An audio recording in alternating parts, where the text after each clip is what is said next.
Hello po sa inyong lahat. Isang magandang umaga po sa inyong lahat. Ngayon po ay 10 ng Mayo 2026 anyo at ang oras ngayon dito sa Los Angeles, California ay alas 7:03 ng umaga. Araw po ngayon ng Linggo. At nais ko po mag-vlog, mga kababayan, mga minamahal, direct po dito sa Los Angeles, California, ay patungkol dito kay Robin Hood Padilla. Marami kasi ang nagtatanong patungkol doon sa balita kahapon na sasama ba si Robin Hood Padilla kung hinuli si Bato de la Rosa. Yan po Kaya ang title ko, Robin Padilla sasama ba kung hinuli si Bato de la Rosa? Ayan po. Ay bakit naman po tinatanong natin? Ay kasi nga sabi ni Robin noong March 12, 2025, sasama daw siya pag hinuli si Bato de la Rosa. Yan po ang sinabi niya. Sasama daw siya. Kung hindi ako nagkamali po ay one day after nadala si Duterte sa dahig. A day after.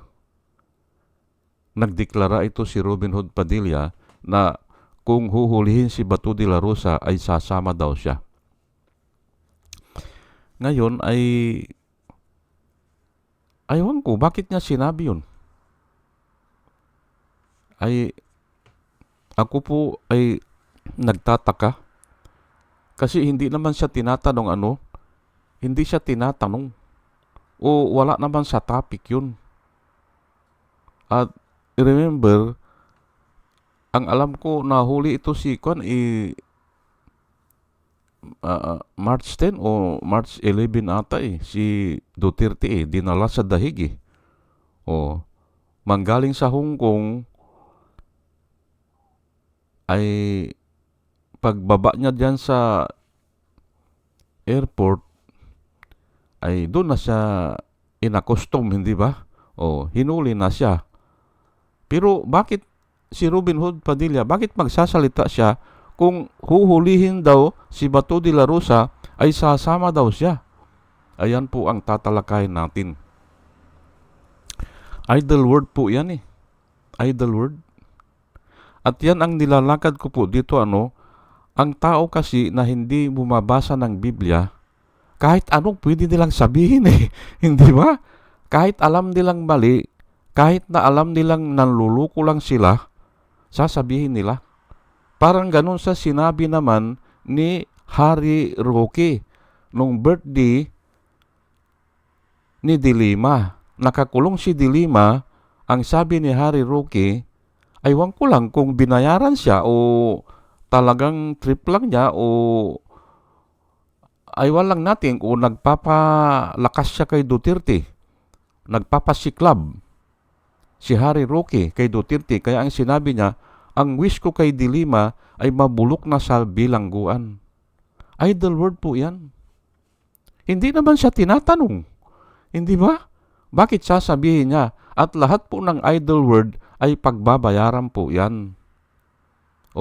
Ito nga si Robin Hood Padilla, ang sabi niya kahit na sunugin siya mangangamoy Duterte pa siya ay idle word po yan.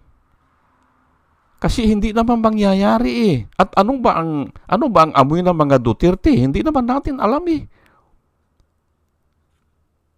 Kung nag-ihaw ka ng isda, simple amoy isda yan. Kung nag-ihaw ka ng baboy, ay malalanghap mo yung amoy ng baboy o baka, ganyan. Kung nag-ihaw ka ng karne ng baka, doon pa lang sa amoy, malalaman mo. Pero ano ba ang amoy ng mga Duterte? Hindi natin alam. Kaya idle word po At hindi naman siya tinatanong. At itong pangalawa, nung nahuli si nung nadala si Rodrigo Roa Duterte sa dahig at ikinulong na doon, ay bakit nagsalita siya ng ganito? Hindi ba? O, na sasama daw siya kay Bato de la Rosa kung hinuli. Ayan po idle word po yan. Kasi anong connect? Ano ang topic? Wala naman po eh. Ngayon, pagbabayaran niya yan. Hindi natin alam kung papaano. Diyos lang ang nakakaalam dyan. Pero, ay sigurado po ako.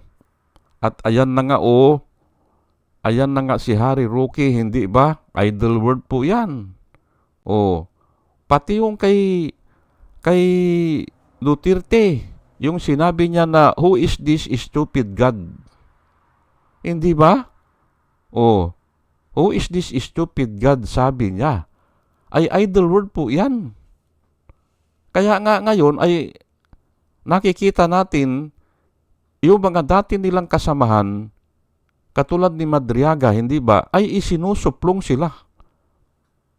Yan nga siguro ang balik ng kung tinatawag natin ay tadhana o kalikasan, nature. Balik ng nature yan. Kung hindi kayo naniniwala na mayroong Diyos. Nature na lang. Hindi ba? Kahit na Indiano, naintindihan yan. Yung sowing and reaping. Kung ano ang iyong itinanim, yun ang iyong aanihin. Karma ang tawag nila dyan. Pero, ay sa Biblia mayroon din eh.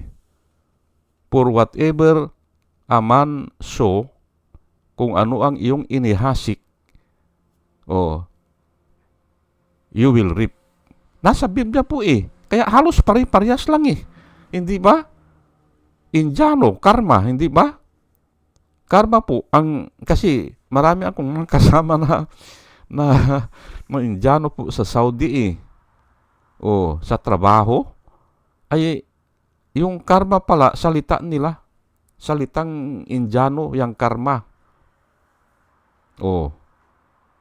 Ay ito, si Robin Hood Padilla, bakit magsalita siya ng ganun? Na kung huhulihin si Bato de la Rosa, ay sasama daw siya o isama na siya kung ano man yan. Idle word po yan. Ay ito po, ang isishare ko po sa inyo, Matthew 12, verse 36.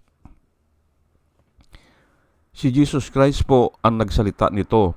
At madalas kong binabanggit ito. At halos lahat ay alam ito. Ang sabi po ni Jesus Christ dito sa Matthew 12 verse 36, but I say to you that for every idle word man may speak, they will give account of it on the day of judgment. Ayan po. Hindi ba? Ang account bakit nagsalita si Robin Hood Padilla ng ganun? Kayo po ang tatanungin ko. Nagpapasiklab ba siya kay Duterte o kay Bato? O ano bang ibig sabihin yan? Bakit sasabihin niya, nung nakakulong na si Duterte sa dahig, bakit sasabihin niya yon? Na kung huhulihin si Bato de la Rosa, ay sasama daw siya. Ayan po. Kaya nga ang daming nagbablog ngayon, oy Ruben, sasama ka ba talaga? Pero hindi ko na iintindihin yan kung sasama siya o hindi. Ang iintindihin ko, idle word po yan eh. Idle word. For every idle word that man may speak, he will account thereof in the day of judgment. Ay, ang dami pong day of judgment ng Panginoon eh. Ang dami yan. Sunod-sunod po yan. Hindi natin alam kung anong particular na judgment yan. Pero sinabi ni Jesus Christ, they will give account thereof in the day of judgment.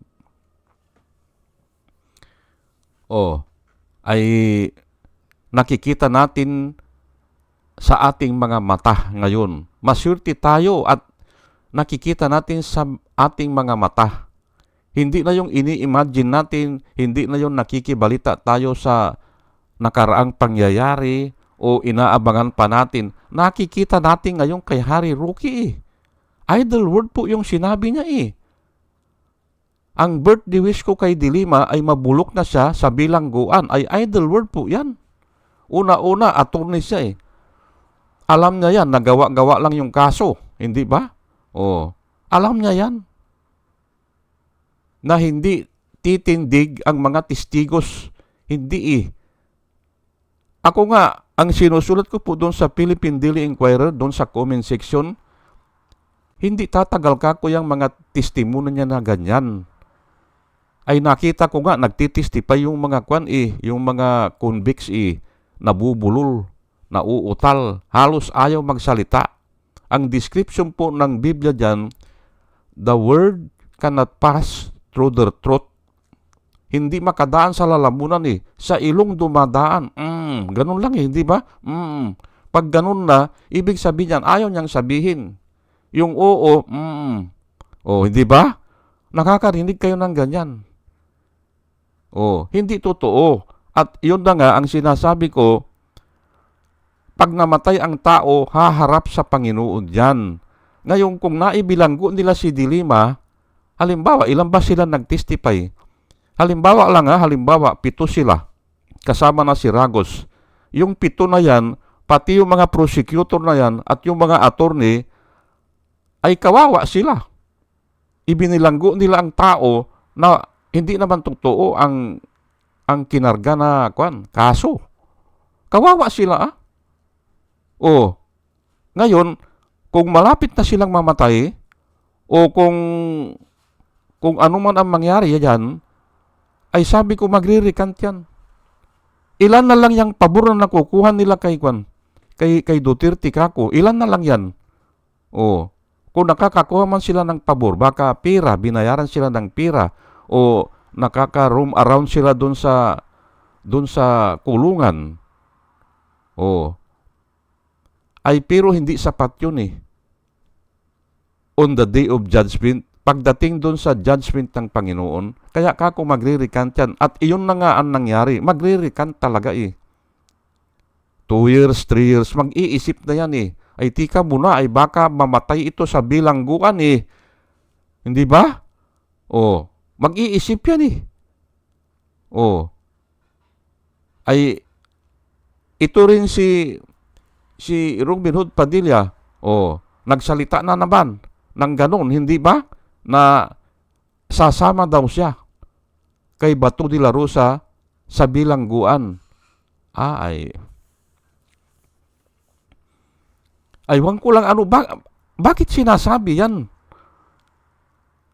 Ako po, bilang isang born again, maingat po ako sa pagsasalita ng mga salita. Opo, maingat po ako at pinipili ko po yan. Pinipili ko ang aking mga sinasabi. Pinag-aaralan ko muna.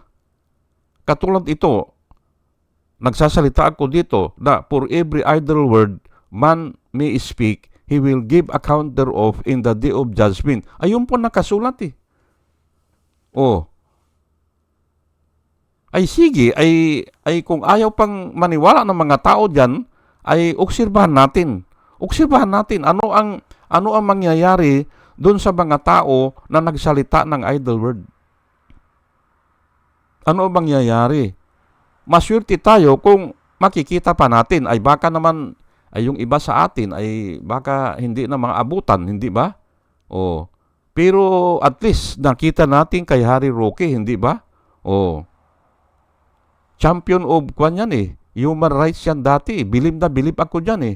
Pero nung bandang huli ay naloko na eh.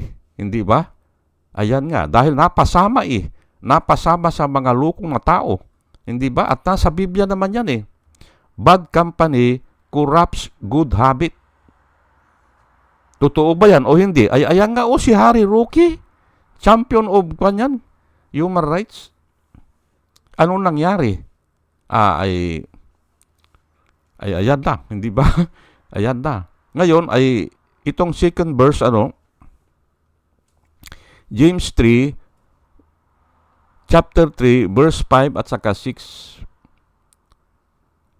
Likewise, the tongue is a small part of the body, Yan po ang sinasabi ni James. Nakapatid po ito ni Jesus Christ sa nanay. Anak din ito ni Maria eh. Oh. Likewise, the tongue is a small part of the body, but it makes great boast.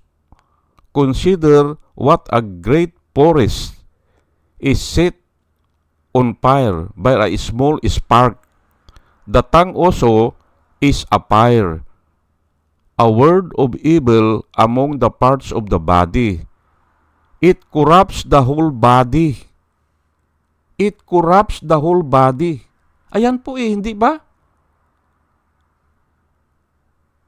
Set the whole course of one's life on fire and is itself set on fire by hell. Ayan po ang dila po natin, bagamat napakaliit, ay nakukontrol niya ang outcome ng buhay natin. Kaya pigilin po natin piliin natin ang ating mga salita.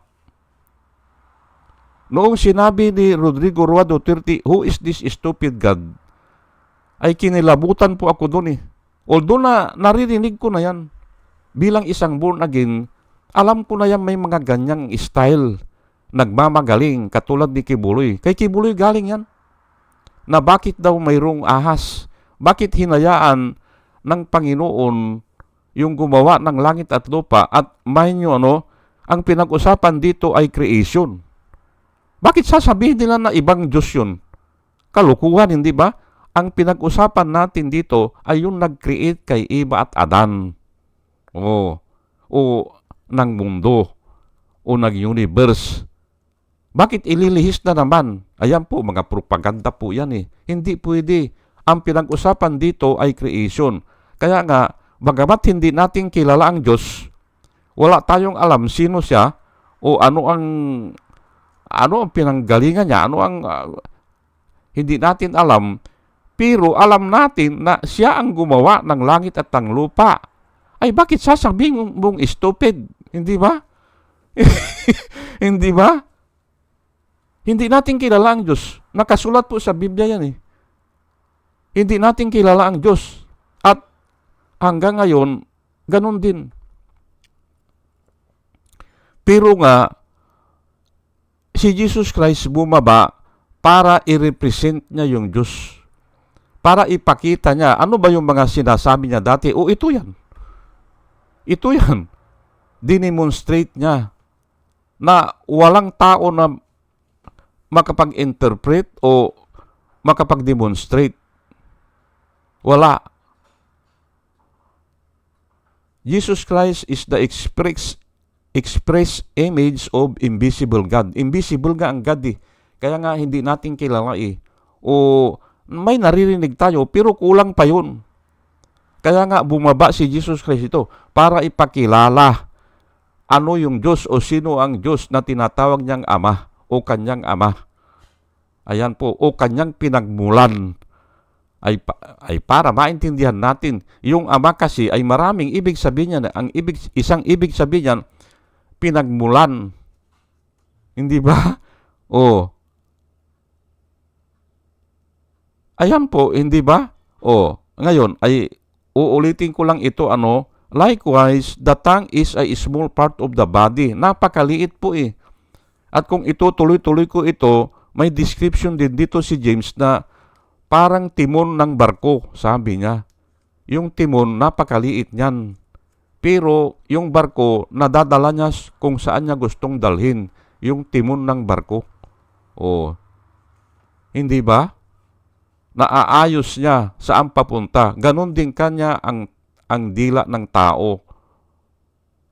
Nadadala niya yung tao dahil doon sa sinasabi niya. Ganon po ang description eh. Likewise, the tongue is a small part of the body, but it makes great boast. Mapagmayabang, hindi ba?